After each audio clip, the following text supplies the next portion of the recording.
When the stranger in seat 27 looked up from his newspaper and said the words, "You saved my life 22 years ago," I nearly drove my charter bus straight through the guardrail on Highway 101, because in that moment, I realized that some acts of kindness create ripples that travel through decades, touching lives in ways we never imagine,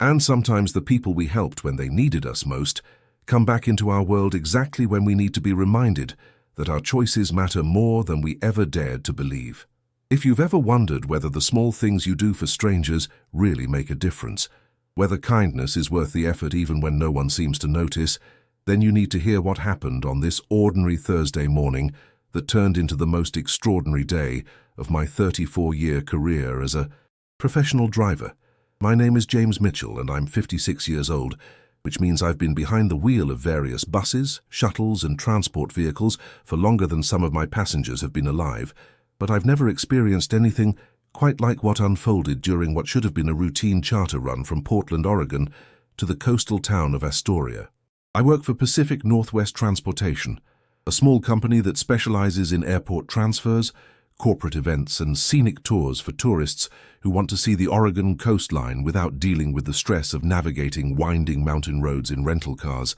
They're not comfortable driving on unfamiliar terrain. This particular Thursday morning started like hundreds of others before it, with me checking fluid levels and tire pressure on bus number 12, a comfortable 40-passenger vehicle that had been my regular assignment for the past 8 years. The job was straightforward enough. Pick up 37 members of a photography club from their hotel in downtown Portland, transport them to various scenic overlooks along the coast, wait while they captured images of lighthouses and rocky shorelines and dramatic waves crashing against ancient cliffs, then return them to their hotel by 6 in the evening so they could process their digital images and plan the next day's shooting locations. Photography groups are generally easy passengers to work with, quieter than corporate retreats, more focused than tourist families, less demanding than wedding parties who've been drinking champagne since breakfast. They tend to keep to themselves during transport, reviewing camera settings and discussing technical details about aperture and shutter speed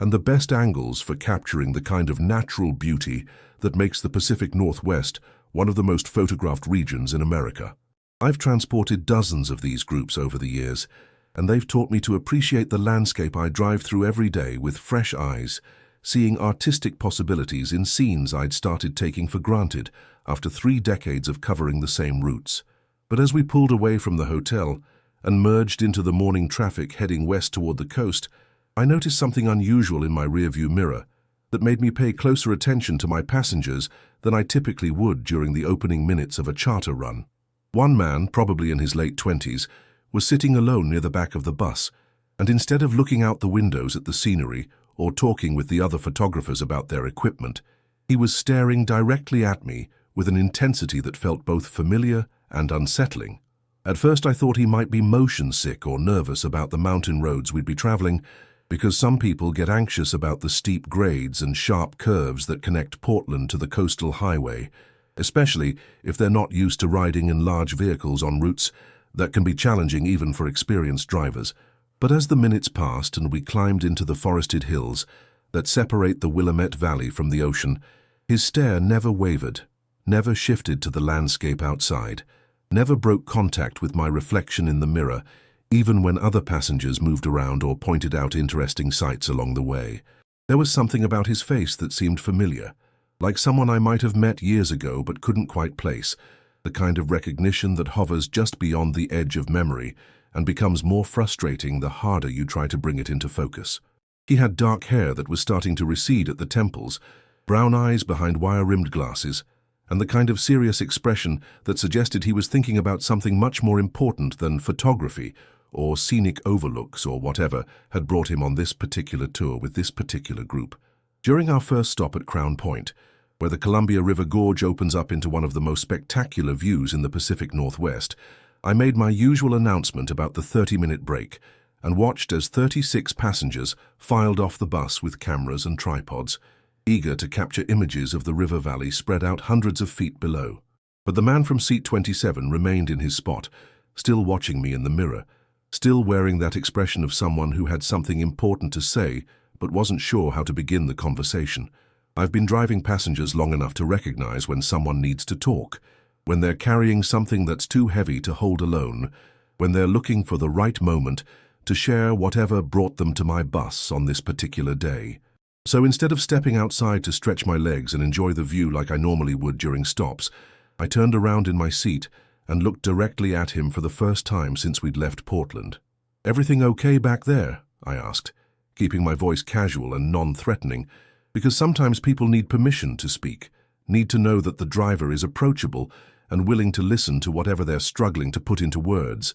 "I seem like you might have something on your mind." He stood up slowly, moving toward the front of the empty bus with careful steps, like someone approaching a moment he'd been preparing for longer than either of us understood. When he reached the row directly behind my seat, he stopped and looked down at me with eyes that were filling with tears, and I knew that whatever he was about to tell me would change everything I thought I knew about the impact of choices I'd made years ago. "My name is David Chen," he said quietly, his voice carrying emotions that had been building for decades. "And 22 years ago, when I was 6 years old, you saved my life in ways that you probably never realized, in ways that changed not just that one terrible day, but every single day that came after it, every choice I've made, every dream I've pursued, every moment of happiness I've been able to experience, because you chose to stop and help when no one else would." The words hit me like a physical force, because while I couldn't immediately place his face or remember the specific incident he was referring to,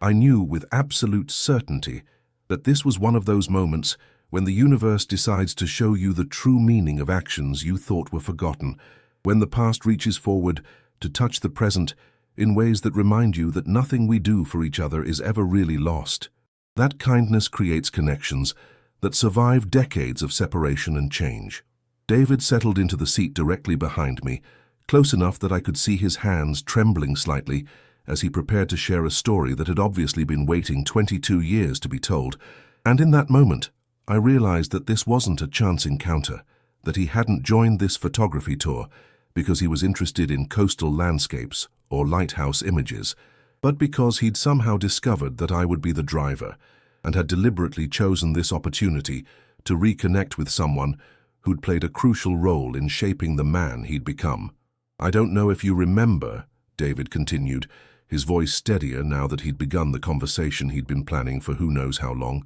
"but in December of 2002, you were driving a different route, a city bus that ran between downtown Portland and the Gresham Transit Center. It was a Saturday afternoon, snowing heavily, and there was a 6-year-old boy at the Powell Boulevard stop who'd been waiting for over an hour because his mother was supposed to pick him up from his violin lesson but never showed up." The memory came flooding back with startling clarity, like a photograph that had been stored in some forgotten corner of my mind, suddenly brought into perfect focus by the combination of his words and the emotions in his voice. December 14th, 2002. One of the worst snowstorms Portland had seen in years.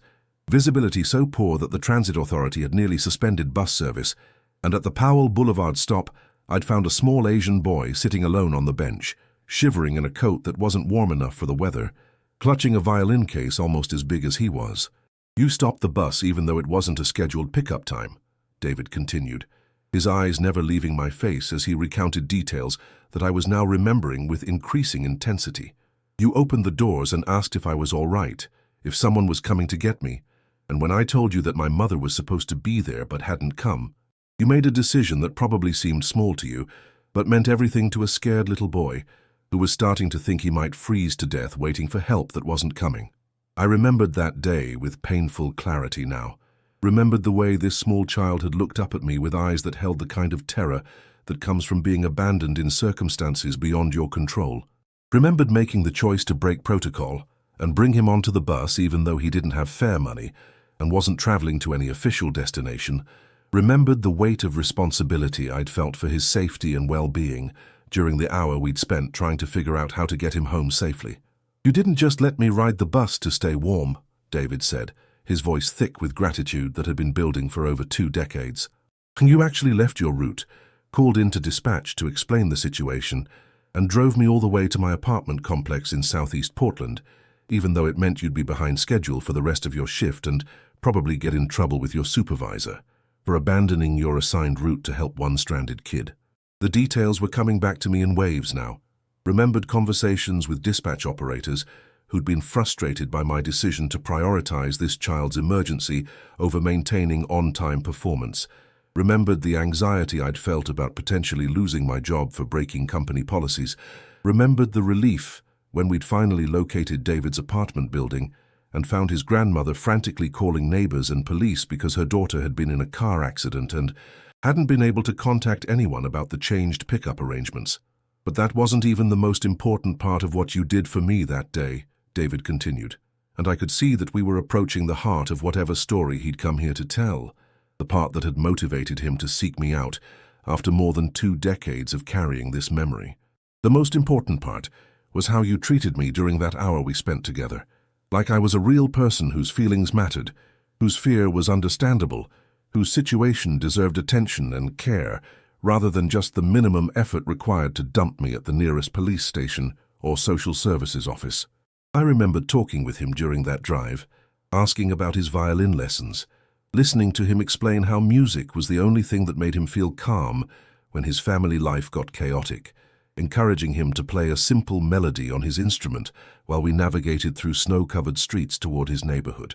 I remembered being impressed by his intelligence and maturity, by the way he'd handled a frightening situation with more composure than many adults would have managed, by his obvious love for music and his serious dedication to practicing even when circumstances made it difficult. "You asked me about my dreams," David said, his voice growing stronger as he shared memories that had obviously sustained him through difficult times. "And when I told you that I wanted to become a professional musician someday, to play violin in symphony orchestras and maybe teach children who loved music as much as I did, you didn't laugh or tell me that it was an unrealistic goal for someone from my background. You told me that musical talent was a gift that could open doors I couldn't even imagine yet, that hard work and dedication could overcome almost any obstacle, that people who pursue their passions with courage and determination usually find ways to make their dreams come true." I was starting to understand why this encounter had meant so much to him, why he'd spent 22 years carrying the memory of one conversation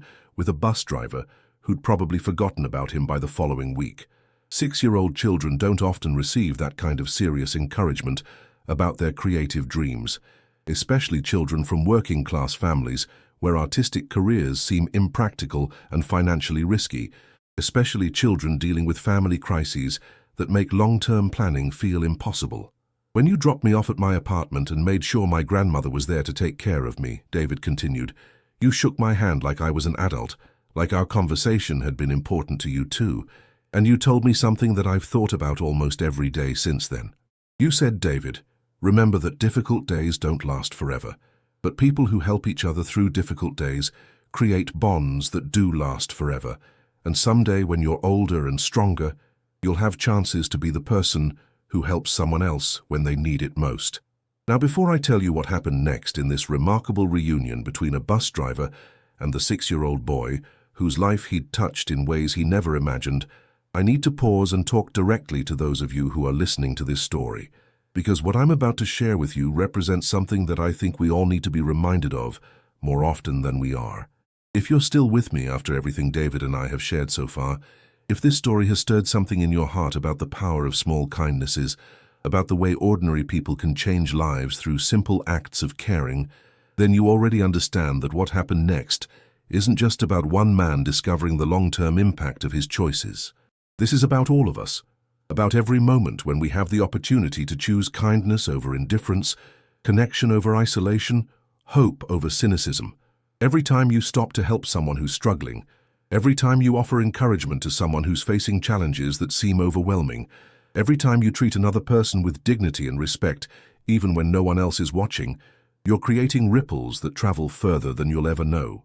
touching lives in ways that might not become visible for years or even decades. You know what moves me most about sharing stories like this? It's not just that they're amazing examples of how kindness matters, though they certainly are that. It's that they remind us that we're all connected by experiences we might not even realize we share, that the person sitting next to you on the bus might be carrying a story about someone who helped them through their darkest moment, that the stranger you assist today might become the person who changes someone else's life tomorrow because you showed them what compassion looks like in action. If David's gratitude for a bus driver who chose to care has touched something deep in your heart, if my realization that small acts of kindness can echo through decades has reminded you of times when someone's help made all the difference in your world, I'd be honored beyond words if you'd consider joining our family here. Not just by subscribing, though that would mean the world to me, but by becoming someone who believes that these stories need to be shared, that hope and healing happen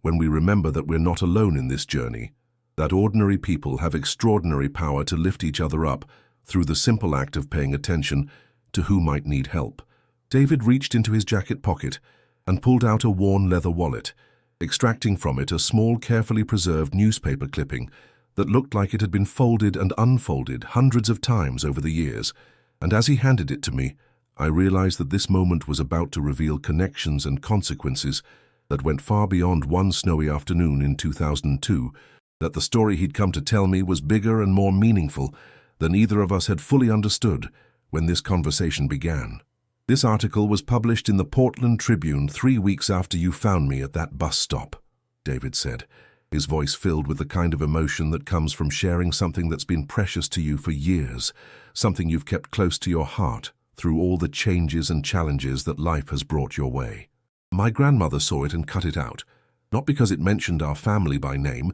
but because it was about you, about a metro bus driver who'd been commended by the transit authority for going above and beyond normal duty requirements to help a stranded child during the December snowstorm. I unfolded the clipping with trembling hands, remembering now the strange mix of pride and embarrassment I'd felt when my supervisor had called me into his office not to discipline me for abandoning my route, as I'd expected, but to inform me that David's grandmother had written a letter to the company praising my actions and requesting that I be formally recognized for choosing to prioritize a child's safety over schedule adherence. The article was brief, just a few paragraphs in the local news section, but reading it again after more than 2 decades brought back emotions I'd forgotten I'd ever felt. Metro transit driver James Mitchell demonstrated exceptional judgment and compassion during last Saturday's severe weather emergency, the article read, when he discovered a 6-year-old boy stranded at a bus stop during near blizzard conditions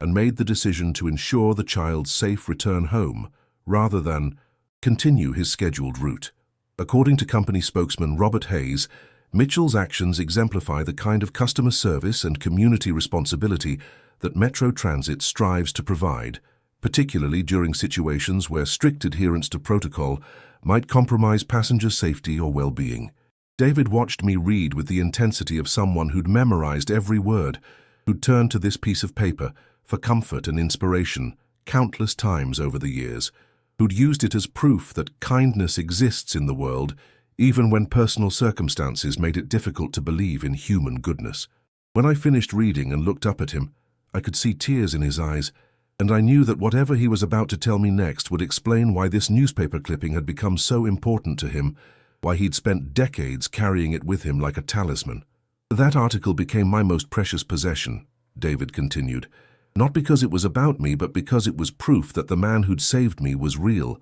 that the conversation we'd had wasn't just a dream I'd created to help myself feel better about a traumatic experience. During the years that followed, when things got really bad at home, when my mother's drinking got worse and my father left for good, and my grandmother was struggling to keep our family together on her Social Security income, I would read that article and remember what you'd told me about difficult days not lasting forever, about people who help each other creating bonds that survive anything. The picture he was painting of his childhood was breaking my heart, because it was clear that the day I'd found him at the bus stop had been just one crisis in a series of family problems that a 6-year-old boy shouldn't have had to navigate alone, that the encouragement I'd given him about pursuing his musical dreams had been thrown into a world where basic survival often took precedence over long-term planning or creative expression. My mother never got sober, David said quietly, sharing information that obviously still caused him pain despite the passage of years. And after my father left, the only stable adult in my life was my grandmother, who worked 2 part-time jobs to keep us housed and fed, but couldn't afford things like violin lessons or the kind of instrument that would have allowed me to continue developing my musical abilities. By the time I was in 4th grade, I'd given up on the dream of becoming a professional musician, not because I'd lost interest, but because the practical realities of my situation made it seem impossible to pursue something that required so much time and money and family support. I was listening to this story with a growing sense of sadness and responsibility, wondering if my encouragement that snowy afternoon had actually made things harder for him by giving him dreams that his circumstances wouldn't allow him to pursue, whether I'd inadvertently added to his disappointment by suggesting possibilities that were never really available to someone in his situation. "But here's what you need to understand about the impact you had on my life," David continued, as though he could read the guilt and regret that were probably visible in my expression. "Because giving up on becoming a professional violinist didn't mean giving up on the lessons you taught me about helping other people through difficult times, about the importance of treating everyone with dignity and respect, about the way small acts of kindness can change everything for someone who's struggling to keep hope alive." He paused for a moment, gathering courage for whatever revelation was coming next, and I could see that we were approaching the heart of why he'd sought me out after all these years, why this conversation was so important to him that he'd planned an elaborate reunion disguised as a photography tour. "When I was in high school, working part-time jobs to help my grandmother pay bills, I started volunteering at the elementary school I'd attended, helping children who were struggling with reading and math, and I discovered that some of my favorite moments were with kids who reminded me of myself at that age. Children who were dealing with family problems that made school feel like the only safe, stable place in their world. I found that I had a gift for connecting with children who felt invisible or unimportant, for making them feel heard and valued and capable of overcoming whatever challenges they were facing." David reached into his jacket again, this time pulling out a business card that he handed to me, with the kind of pride that comes from achieving something meaningful despite overwhelming obstacles, something that represents years of hard work and dedication and the kind of determination that transforms impossible dreams into everyday realities. "David Chen, Director of Student Support Services, Portland Public Schools," the card read, and suddenly I understood why he'd been so emotional about our reunion, why finding me had been important enough to orchestrate this elaborate meeting, why he'd carried that newspaper clipping for 22 years as a reminder of the conversation that had planted seeds which had taken decades to fully grow and bloom. "I've spent the last 8 years working with children who are facing the same kinds of challenges I faced when I was their age," David explained, his voice growing stronger and more confident as he shared the work that had clearly become his passion and purpose.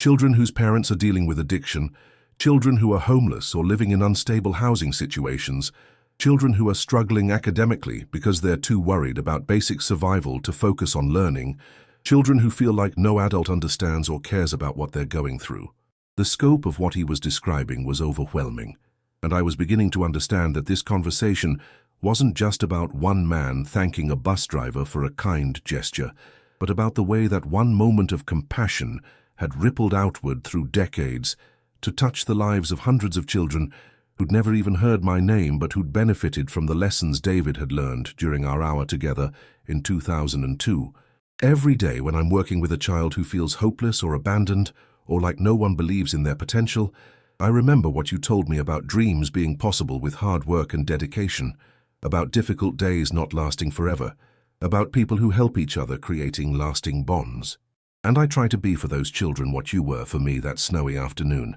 the adult who stops what they're doing to really listen, who treats them like their feelings and fears and dreams matter, who plants seeds of hope that might not grow immediately, but that will sustain them through whatever challenges lie ahead." David stood up and walked to the front of the bus, looking out at the Columbia River Gorge, where our passengers were still capturing images of one of the most beautiful landscapes in the Pacific Northwest. And when he turned back to face me, his expression had shifted from gratitude to something that looked like determination, like someone who was about to make a request that had been building for years, something that would take our unexpected reunion from a moment of personal closure to an opportunity for future collaboration. "James," he said, using my first name for the first time since our conversation had begun, "I didn't track you down just to say thank you, though that was certainly part of why I needed to find you after all these years. I came here because I want to invite you to be part of something that I think could make a real difference in the lives of children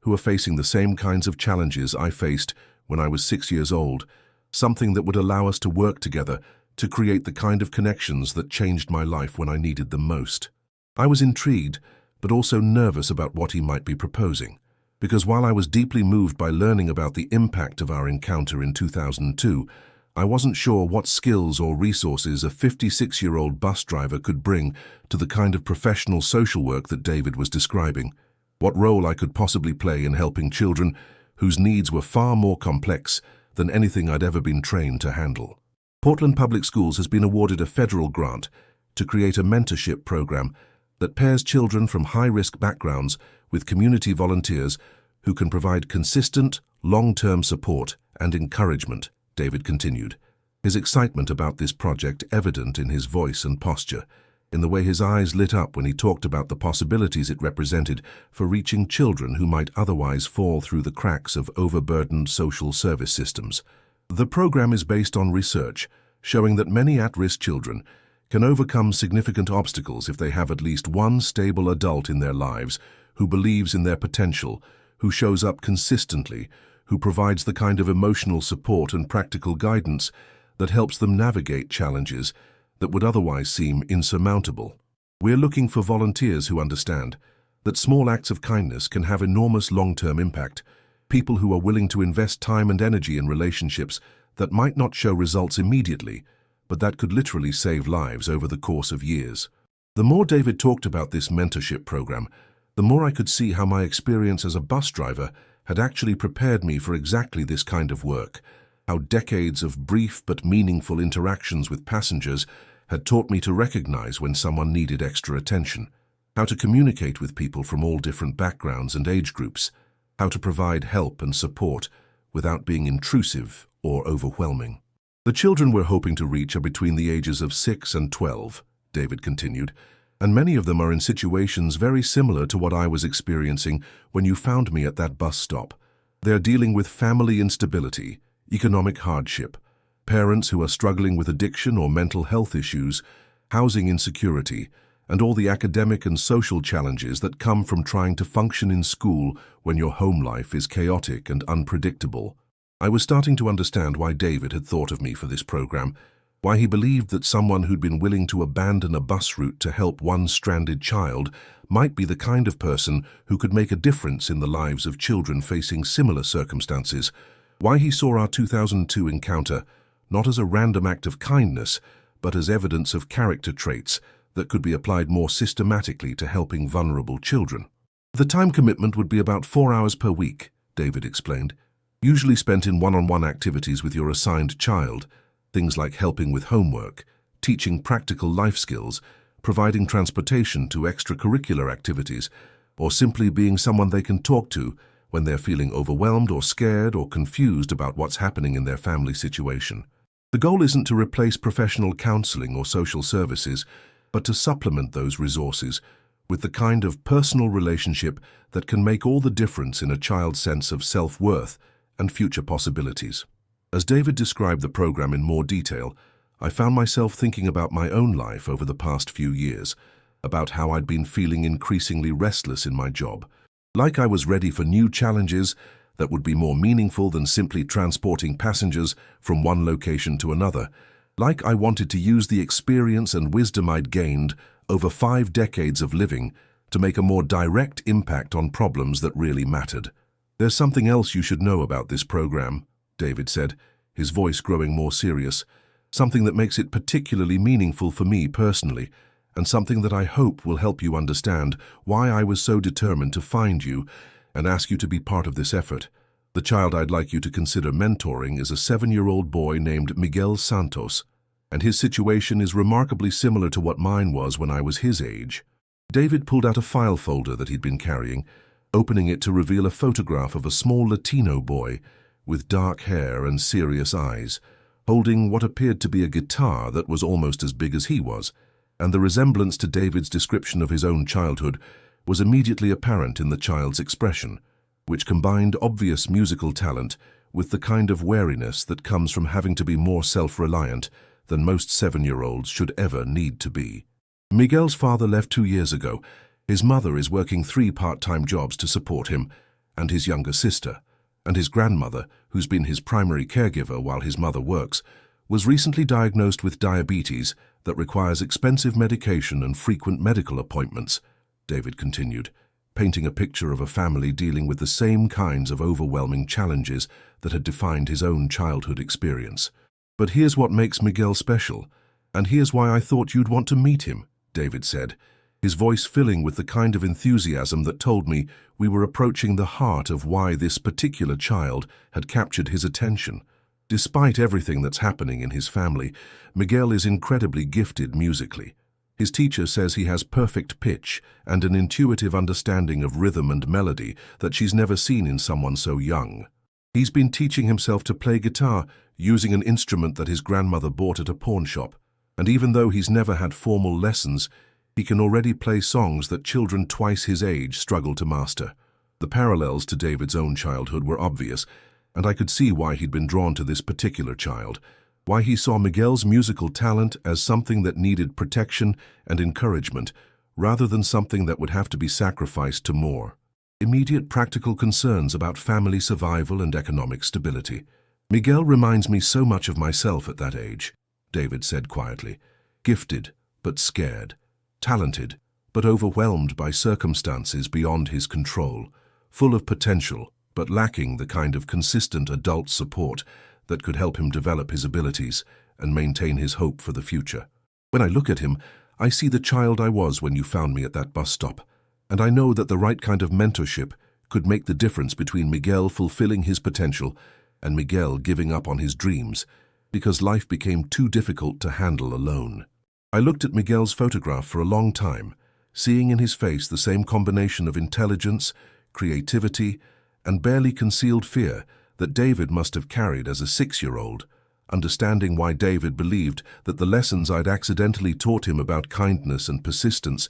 and treating children with respect could be applied more intentionally to helping another musical child navigate family challenges that threatened to derail his artistic development. I want you to understand, David continued, that this isn't about me trying to recreate my own childhood experience or live vicariously through Miguel's musical journey. This is about recognizing that talent and determination aren't enough if a child doesn't have at least one adult who believes in them consistently, who shows up reliably, who provides the kind of emotional stability that makes it possible to focus on long-term goals, even when short-term circumstances are chaotic and uncertain. The bus door opened, and our passengers began filing back onto the vehicle, their cameras full of images from Crown Point, their conversation animated with discussions about lighting conditions and composition techniques, completely unaware that while they'd been capturing the beauty of the Columbia River Gorge, a reunion 22 years in the making had been unfolding in the seats behind them, changing the trajectory of at least 3 lives in ways that none of us could have predicted when this day began. David returned to his seat as we prepared to continue our journey to the next scenic overlook, but the conversation between us was far from over, and I could feel the weight of his invitation settling into my mind and heart as I navigated the winding mountain roads that would take us closer to the coast. The idea of mentoring Miguel Santos was both exciting and terrifying, representing an opportunity to make a real difference in a child's life while also challenging me to step outside the comfortable routines that had defined my work for the past 3 decades. As we drove through forests of Douglas fir and western hemlock, past rivers that sparkled in the afternoon sunlight, and meadows where wildflowers created natural gardens more beautiful than anything human hands could design, I found myself thinking about the children I'd never had, the family life that had never materialized, despite my best intentions and efforts,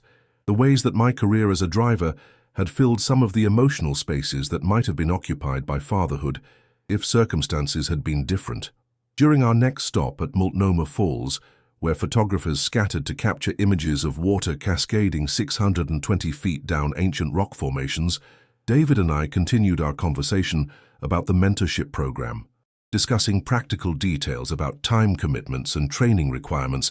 and the specific challenges that Miguel was facing in his current living situation. The program provides extensive training for all volunteers, David explained, as we watched tourists and photographers navigate the trails that lead to various viewpoints around the falls, including workshops on child development, trauma-informed care, cultural competency, and effective communication techniques for working with children who've experienced family instability. We're not expecting volunteers to be professional counselors, but we do want everyone to understand the psychological and emotional factors that affect children in high-risk situations. I was impressed by the thoroughness of the program design, by the clear commitment to preparing volunteers for the realities of working with children whose needs might be more complex than those of average 7-year-olds, by the recognition that good intentions alone aren't sufficient for creating the kind of meaningful, lasting relationships that can actually change the trajectory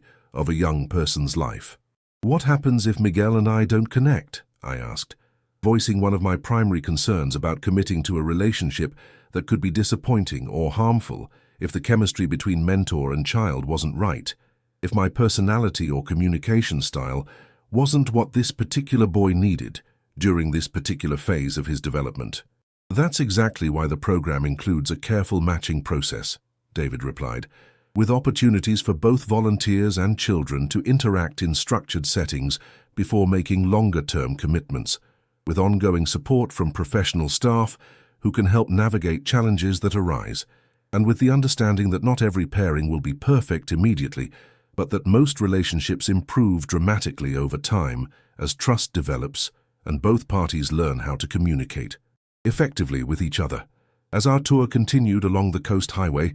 stopping at lighthouse overlooks and rocky beaches where photographers captured images of waves crashing against sea stacks and seabirds diving for fish in waters that stretched endlessly toward the horizon, David shared more details about Miguel's specific situation, his academic strengths and challenges, his musical interests and goals, his family's cultural background, and the community resources that were already available to support his development. "Miguel speaks both English and Spanish fluently," David explained, "and he's particularly drawn to traditional Mexican folk music as well as contemporary guitar styles. His dream is to learn enough technique to play with his church's music ministry, but he's also interested in potentially studying music more formally if opportunities arise. His mother is incredibly supportive of his musical interests, but she's realistic about the financial constraints that limit their ability to pay for lessons or purchase higher quality instruments." The more I learned about Miguel, the more I could see how my own background and interests might complement his needs and goals,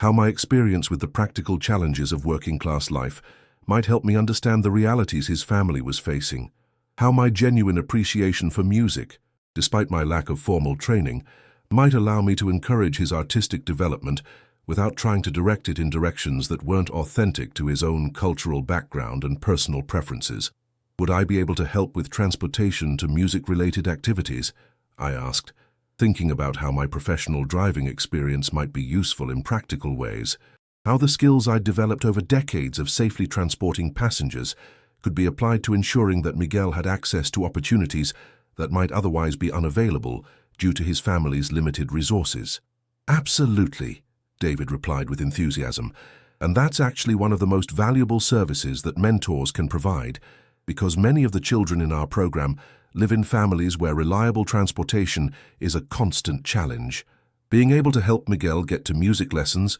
church activities, or school events could make an enormous difference in his ability to participate in experiences that will support his development and expand his horizons." As we completed our coastal tour and began the journey back to Portland, I realized that David's invitation represented more than just an opportunity to help one child. It was a chance to apply everything I'd learned about human connection and compassion over 5 decades of living to work that would be meaningful in ways that my current job, despite its importance, had never quite achieved. By the time we pulled into the hotel parking lot in downtown Portland, I'd made my decision, and as our passengers gathered their photography equipment and began saying their goodbyes, I turned to David with an answer that I knew would change both our lives in ways we couldn't yet fully imagine. "I'd like to meet Miguel," I said simply, "and I'd like to learn more about how I can be part of this program, how I can help provide the kind of support and encouragement that you provided for me when I was making important decisions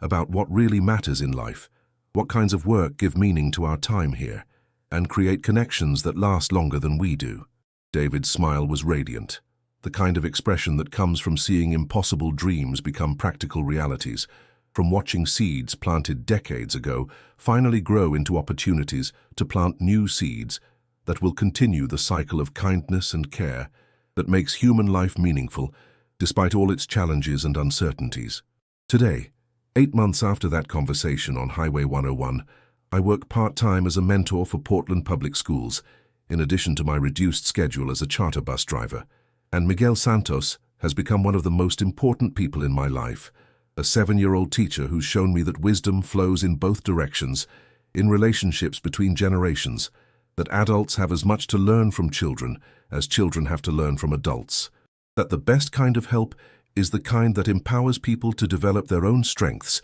rather than simply solving their immediate problems. Miguel is thriving in ways that amaze everyone who knows him, not because I've done anything magical or extraordinary, but because having one additional adult who believes in his potential has given him the confidence to take risks, try new challenges, and maintain hope, even when family circumstances become difficult. Just as my conversation with David 22 years ago had provided him with emotional resources that sustained him through years of struggle and uncertainty. And here's what I want you to understand as we come to the end of this story. Every single moment of connection, every act of kindness, every decision to prioritize someone else's well-being over our own convenience creates possibilities that we may never see, but that continue to ripple outward through decades, touching lives in ways that transform not just individual circumstances, but entire communities, entire generations of children who grow up believing that they matter,